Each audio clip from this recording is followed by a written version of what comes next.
Hey, what's up everybody? This is the 18 by 48 Intex pool, and we've had this for the whole summer now, and it's fall, it's almost winter, and I'm getting ready to put the pump away. So I figured I'd do a review video of this pool since we've had it the whole summer and used it, been through the whole cycle of installing it ourselves, having fun with it, and now it's time to put it away for the winter and what we're gonna do. But I wanted to give everybody a video of this because there are things that you definitely need to know if you're gonna buy one of these Intex pools. So the first thing is that they're awesome. They are amazing pools for the price. You really can't beat this type of package, but I want you to understand that the price of this pool, unless you are incredibly lucky, is not gonna be your entire budget to install this pool and the things you need, because there's extra expenses that come in, and I'll walk you through all those of what I went through. I did some things that maybe not everybody's going to do with their pool. I'm putting in a beach and whatnot, but I'll walk you through everything about this pool right now. So physically, this pool is 18 feet at the base. Now it's advertised as an 18-foot by 48-inch deep pool. It's 18 at the base. I want to tell you that across the top, the inside of this inflatable ring is closer to 16 feet. Not a big deal. It's still plenty to have fun with and play around in. So I wasn't upset that that the top wasn't really 18 feet. But just so you know, the 18 feet is more down at the base of the pool. The other thing, it's a 48-inch deep pool, but I'm going to give you the measurements right here if you want to come up and get this water depth. You can see the measuring tape right here. I'm going down to the bottom of the pool. 48 feet right here is to the top of the ring. Okay, so my water depth right now is 44 inches. You get, I don't know if you can see the measuring tape right there where it says 44 inches, but that's how deep the pool is. You're not going to fill the pool up to the top of the ring. So again, I didn't really care that I didn't get a true 48 inches of depth out of this. It's, it's a blast, whether it's 44 inches, 42 inches, or whatever. The kit comes with the ladder. This is not the world's greatest ladder, but it works. It's got a 200-pound capacity. You can climb up on it. I'm actually 200 pounds. I can get up on this ladder, and it's a little wobbly, but it's fine. Kids can kind of jump off the ladder. If I tried to jump off this ladder, it's gonna move, the feet are gonna slide around. But for not having to buy something else to get in the pool, the fact that it comes with it is awesome. Here's the downside that everybody talks about. If you want to come right over here, this is the pump. I think I don't have the filter in there. This is the pump that comes with this pool.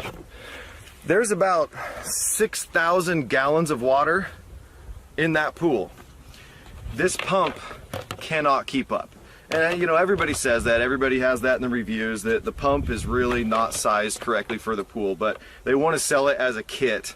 So this is what they give you. But honestly, don't even talk yourself into trying to use the pump that comes with it.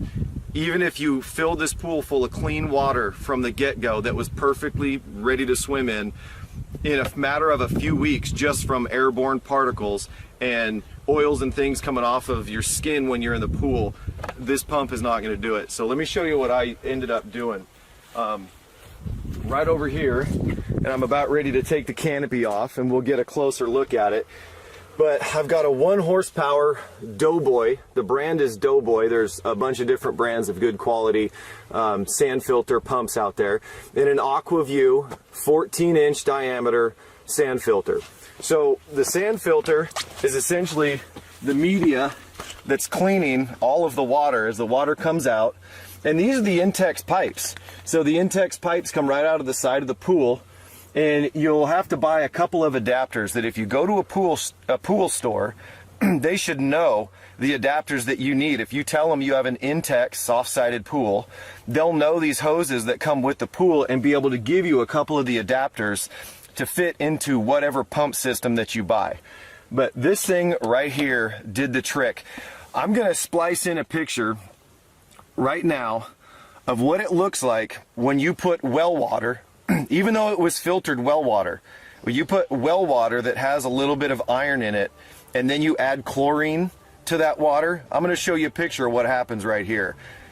It turns brown because essentially the chlorine combines with the iron in the water and rusts and turns your water completely brown. And that was before I had this pump. I got on YouTube, I got on the internet, I read all sorts of things about how to fix that problem, and there was all sorts of homemade remedies, but what it came down to is if you have a good sand filter, this thing will keep your pool clean. As long as you take care of it, this will do the trick. And within 48 hours, doing nothing else, within 48 hours of running this pump, this water was crystal clear. And there's a lot of people putting a lot of YouTube videos up of how to get rid of iron in your water in these types of pools when you're adding chlorine.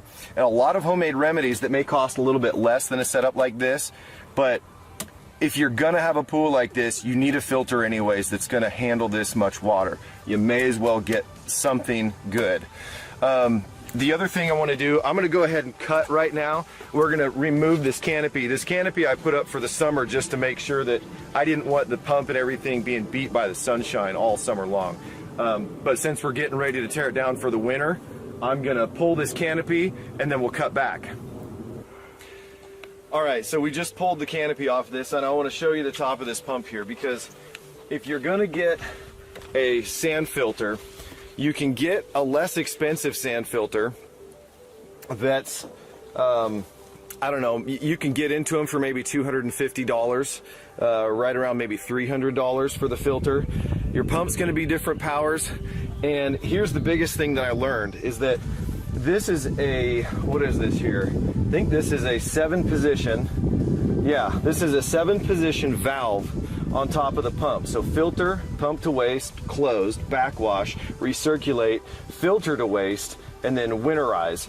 So this right here has 7 options. That allows you to hook a vacuum up to it and not filter the water being pumped out, the dirty water from the bottom of the pool. Again, you can winterize it. That's going to pump the water out of the sand media itself to empty the whole container down here to winterize it. When you get into the less expensive sand filters for maybe $200, $250, they're going to have maybe like 3. They're going to have filter, backwash, and maybe pump to waste or something, but you're not going to get all of these options, and you kind of do need all these options as you take care of your pool and you're using this as your vacuum, as your filter, to recirculate, to, you know, it rained really hard the other day, and so I used this actually to get about 3 inches of water out of the pool because the pool was a little too full. So pay attention to that when you are buying a filter like this. Yeah, other than that, it's been fantastic. Love this pump, but you're gonna have to spend, well, let me just say, this pump was actually more expensive than I paid for the pool, the whole kit. So keep that in mind when you do that. Next thing, chemicals. I just want to show you really quick what chemicals I used. So I went to my local pool store and had them test the water, and it didn't need that much. Item number 1, this is BioGuard Silk Guard Complete. These are the chlorine tablets. They've got some, you know, multi-benefit 3 chlorinating tablets, whatever. But I put this, if you want to see the shark over there in the pool, that's just one of those drop-in, you know, it drops down into the water. You put 2 or 3 tablets into it, and it keeps the water chlorinated. The shock that I'm supposed to use once a week, BioGuard Burnout 73, I put a ½ pound in the pool once a week, and that helps shock all of the oils and things that come off of your body, all the contaminants that get in the water, helps get them, I don't know, particleized so that the filter can pull them out. It helps keep your water clean. I had to do a little bit of stabilizer right when we first tested the water, but I only had to do that once. This was not a repeat process. So really, as long as I shocked the water and then kept chlorine tablets in the little floaty shark over there, this water was sparkly clean. But you do have to vacuum your pool. We don't have a skimmer. These are kind of hard pools to put skimmers on. So you got to vacuum your pool now. Okay, so here's another cost to your budget, right? You need a vacuum hose and you need a vacuum head, right? Now this is one made for pools, above ground pools that have a soft bottom because they have the bristles to help scrub the bottom, and then vacuums up. But I bought this from, again, the pool store. This head wasn't that expensive and the hose wasn't that expensive, but it is another thing that you have to have if you are going to maintain your pool. The other thing I needed, well, you got to top the pool off every once in a while when the water runs out. If you flush your sand filter once every 3 weeks, you're going to be pulling a lot of water out of the pool. So right here, Blue Water Technology Pure Fill Pro. This was about, I don't know, it was like less than $20. Put this on the end of your hose and it removes the iron from the well water. So this is good for 10,000 gallons. They had one in the store that was good for 40,000 gallons. This was the 10,000 gallons, and I put this on the end of the hose so whenever I have to top off the pool, I'm not introducing more iron from our well back in the pool. But again, another 20 bucks to have this here on the end of your hose. The other thing right here, you do need a skimmer. You're gonna have to have something to take the bugs and the other little things that float on the top of the water. Skimmer head, not that much money. I bought one of the inexpensive poles. That works great. This pole also is what runs the vacuum. So you put the end of this pole on the vacuum and that's how you vacuum the bottom of the pool. Need a brush. Okay, sometimes you'll get stuff built up in different areas where the water circulates from the pump. You got to kind of brush it up. Maybe you want to clean the sides of the pool. You can drag this up and down the sides of the pool with this handle. So you only need one of these aluminum handles, but you know, got to have a brush, you got to have a skimmer, you got to have a vacuum and a hose. Those things add up. So now your $330, $350 pool kit, you can see where that's not really what it costs to get this thing running.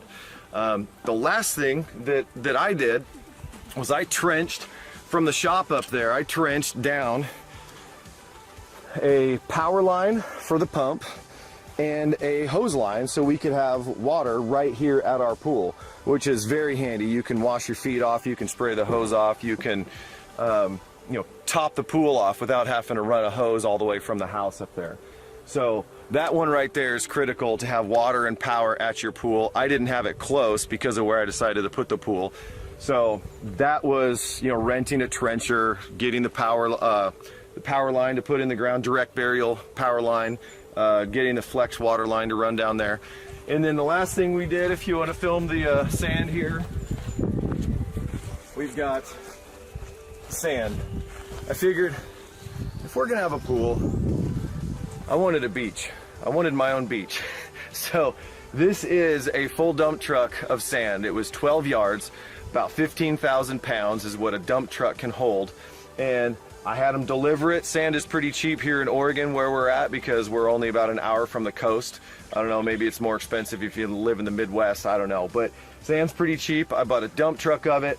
We lined the perimeter with these paving stones. They're kind of buried over here because our dog loves to play in the sand.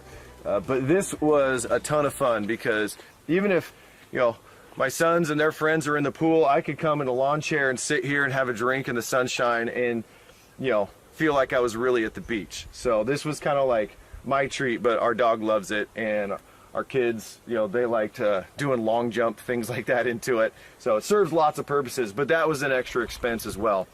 But so that's it. I mean, we had a blast all summer long in this pool, and it was absolutely worth the money for the pool. But all said and done, by the time I finished this project, I would say the pool itself was probably 1/4, maybe, or 1/5 of the actual total budget cost to install this thing. So you've got to have vacuum, you've got to have brushes, you got to have chemicals, you got to have water, you got to have power, you got to have a filter, you got to have a flat level space to put the pool down on. So just figure all of that into it. If you're thinking about getting one of these pools, evaluate all those things because that does add to the cost. But if you do it, you're gonna have a great pool for a great price and have a ton of fun in it. Yeah, we did all summer long. Oh yeah, pool floaties. You gotta have pool floaties. inner tubes, the floaty loungers or whatever. Those are awesome, and they pop all the time, and you got to buy new ones. Anyways, don't forget the pool toys. All right, that's it. If you want to buy one of these things, I say go for it. Just plan ahead and know what you're in for. Hope this video helps you make the decision on what type of pool you're going to buy if you're going to go with one of these. All right, everyone, take care.